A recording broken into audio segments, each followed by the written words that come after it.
कब तक देश को गुमराह करते रहिएगा। यही करते करते तो कहां से कहां चले आए। महाराष्ट्र से कहां चले गए, हरियाणा से कहां चले गए, दिल्ली से कहां चले गए, अब बिहार से भी तो गए हुए हैं ही, आगे भी उसी स्थिति में आप रहे। उसने कहा कि भ्रष्टाचार हो रहा है। अब भ्रष्टाचार हो रहा है कि नहीं हो रहा है, आप बताइए। कि जो वक्फ बोर्ड होगा उसमें not more than 3 members including ex officio member. आपके लोग भी आपसे ही अपेक्षा कर रहे हैं।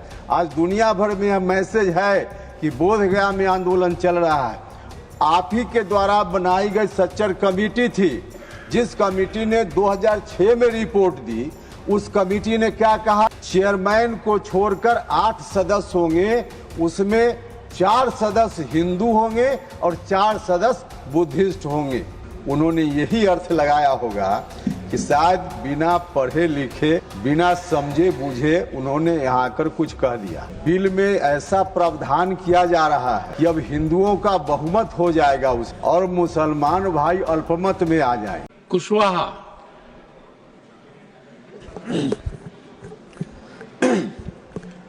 महोदय, मैं अपनी पार्टी राष्ट्रीय लोक मोर्चा की ओर से इस बिल के समर्थन में बोलने के लिए खड़ा हुआ।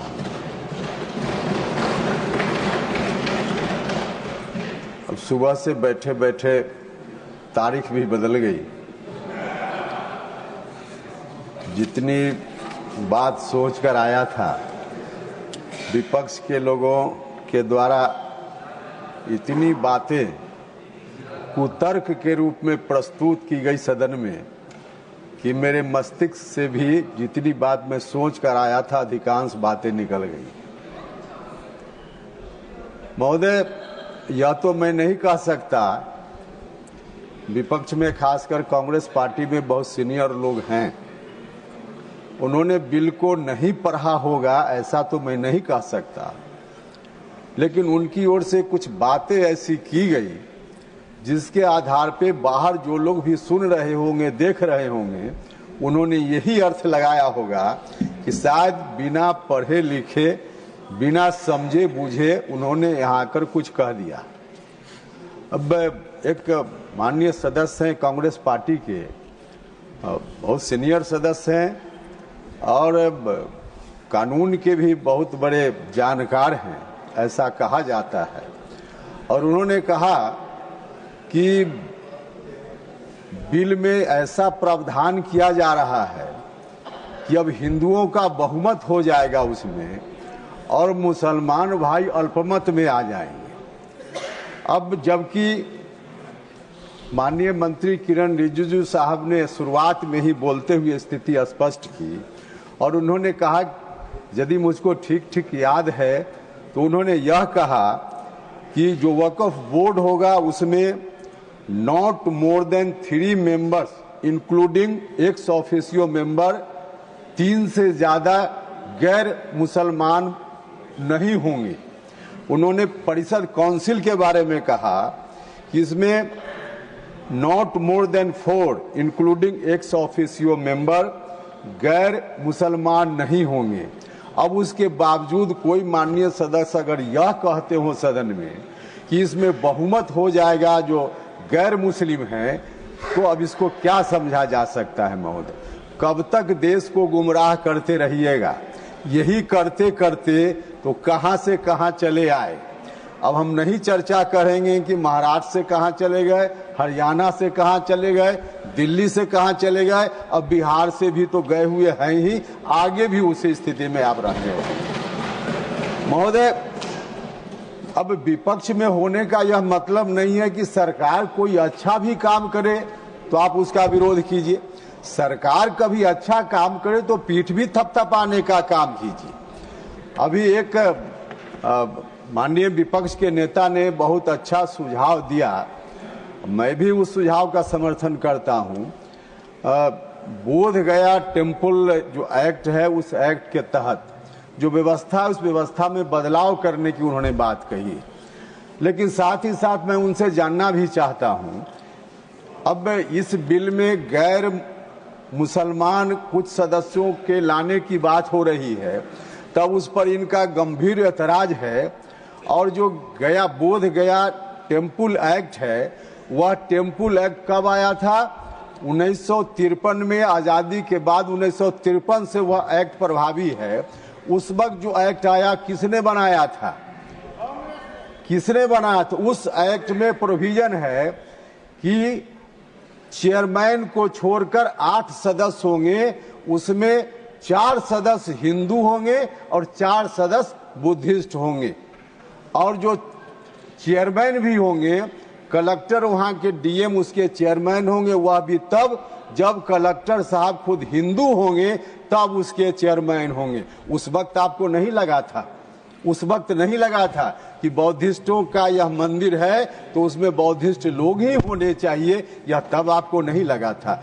आज आप सुझाव दे रहे हैं तो मैं सुझाव का भी समर्थन करता हूं और किरण रिजिजू साहब से आग्रह करता हूं कि आपके लोग भी आपसे ही अपेक्षा कर रहे हैं। किरण रिजिजू साहब, आपके लोग भी आपसे ही अपेक्षा कर रहे हैं। आज दुनिया भर में यह मैसेज है कि बोध गया में आंदोलन चल रहा है। आपसे आग्रह है कि आप जो आंदोलनकारी लोग हैं उनकी मांगों पर ध्यान दीजिए और वहाँ बोध गया टेम्पल, बुद्धिस्टों को एक टेम्पल है, वह कोई वक्फ की तरह पूरे देश भर में उसका फैलाव, और जिस टेम्पल के बारे में डिमांड है वह सिर्फ एक टेम्पल के बारे में, और उस टेम्पल से पूरे देश की पहचान बनती है। तो उसमें निश्चित रूप से मैं भी आपसे अपनी पार्टी की ओर से आग्रह करना चाहता हूं कि बुद्धिस्टों को सौंप दीजिए ताकि उस टेम्पल के प्रबंधन का काम बुद्धिस्ट लोग अपने हिसाब से कर पाएं। महोदय, विपक्ष के लोग जो सरकार ने कहा कि किन कारणों से हम यह बिल ला रहे हैं, उन कारणों पर चर्चा इन लोगों ने बहुत ही कम किया है। उन कारणों, आखिर सरकार जो कह रही है कि क्या क्या कारण है जिसके चलते हम बिल ला रहे हैं, ठीक है, सरकार की बात पर आपको भरोसा हो न हो, लेकिन आप ही के द्वारा बनाई गई सच्चर कमेटी थी, जिस कमेटी ने 2006 में रिपोर्ट दी, उस कमेटी ने क्या कहा? उस कमेटी ने वक्फ के बारे में कहा, बोर्ड के बारे में कहा कि वक्फ में जो काम करने का, प्रबंधन का तौर तरीका है वह बिल्कुल अपारदर्शी है, उसमें पारदर्शिता की जरूरत है। कहा कि नहीं कहा? उसने कहा कि भ्रष्टाचार हो रहा है। अब भ्रष्टाचार हो रहा है कि नहीं हो रहा है, आप बताइए। उसने कहा कि इसमें कुछ लोगों का निजी कब्जा है, जो संपत्ति है उस संपत्ति का उपयोग जिस काम के लिए लोगों ने डोनेट किया उस काम में नहीं हो रहा है। उस संपत्ति का उपयोग कुछ लोग अतिक्रमण करके निजी काम में उसका उपयोग कर रहे हैं। उस कमेटी ने जो कहा, सरकार ने वही कहा है। सरकार ने अपनी ओर से कुछ नहीं कहा, सरकार ने वही कहा कि यही कारण है जिस कारण से इस बिल को हम ला रहे हैं। तो इस कारण से जब बिल सरकार ला रही है, उन कारणों को दूर करना चाहिए कि नहीं दूर करना चाहिए? अगर दूर करना है तो इस बिल का समर्थन करना चाहिए। मैं विपक्ष के लोगों से भी आग्रह करना चाहता हूं और इसलिए मैं पूरे सदन के सभी लोगों से कहना चाहता हूं, ऐतिहासिक क्षण है। इस क्षण में आप इधर उधर की बात नहीं, सब लोग मिलकर के एक साथ इस बिल का समर्थन कर दीजिए ताकि हम लोगों का थोड़ा और समय बच जाए। आपने समय दिया महोदय, इसके लिए मैं आपका बहुत बहुत धन्यवाद करता हूं और फिर से एक बार इस बिल का समर्थन करते हुए अपनी बात समाप्त करता हूं। Thank you. What do you want to say, Kartikeya?